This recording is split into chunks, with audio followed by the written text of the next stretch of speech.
I'm Lonnie Johnson. I'm an inventor. The invention that most people know me for is the Super Soaker water gun. I knew the gun worked well and I knew it would be successful. I did not realize how successful it would be. It became the #1 selling toy in the world. My career started actually when I was in high school. I built a robot that won a regional science fair at the University of Alabama. I went on to work at Oak Ridge National Laboratory as a research engineer on high-temperature nuclear reactors, Air Force Weapons Laboratory on advanced spacecraft that use nuclear power sources, then to the Jet Propulsion Laboratory, working on the Galileo spacecraft as the power systems engineer. When I was at the Jet Propulsion Laboratory back in the early 80s is when I first got the idea. The Super Soaker was based on some engineering principles that I applied. I was actually working on another invention, which was a heat pump that would use water as a working fluid instead of Freon. And I shot this stream of water across the bathroom using some nozzles that I made, and I thought to myself, geez, if I were to develop a new type of water gun that was a high-performance water gun, it could really do well. That's not pressure, this is pressure! Initially, I wanted to manufacture the gun myself, but when I went to a plastics injection molding manufacturing company and talked to them about the parts that I needed, what I needed to have made, it turned out it was going to cost about $200,000 to get the first 1,000 guns produced. And I thought to myself, I was an officer in the military at the time. I didn't have $200,000 in cash laying around. I decided to come to New York, present my ideas at Toy Fair, and try to find a manufacturer that I could work with.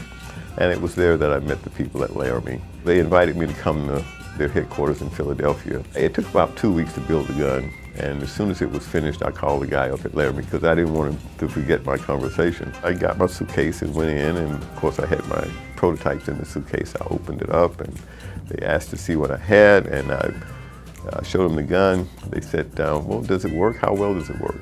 So I pumped it up and shot it across the conference room. The president of the company said, wow, and that was it. I knew I captured their imagination, and the rest is history. Actually, the first year it was called Drencher. It was not called a Super Soaker. Someone claimed the name of Drencher and wanted us to pay royalties on that, and so we changed the name. That's when we came up with the name of Super Soaker. The guns were literally blowing off the shelves by word of mouth. We couldn't keep up with demand. People would say, Johnson, you're really lucky. And I saw it as just a lot of hard work. It took 10 years from the idea to major success. And I started my own business and built my company, my research company, with the proceeds from that invention. I don't really talk about how much money that I've made from the invention, but I think it is fair to say that just about all of it is going into the research that I'm conducting. So it's going back into the company to develop some of the energy technology that I'm focused on. I am a nuclear engineer. I'm working on advanced energy technology.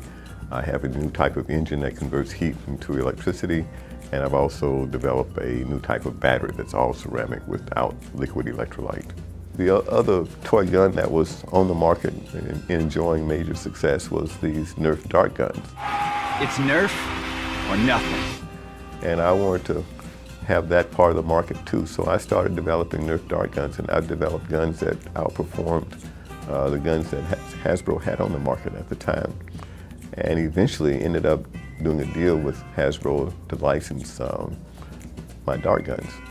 And at that point, I literally was the king of all toy guns.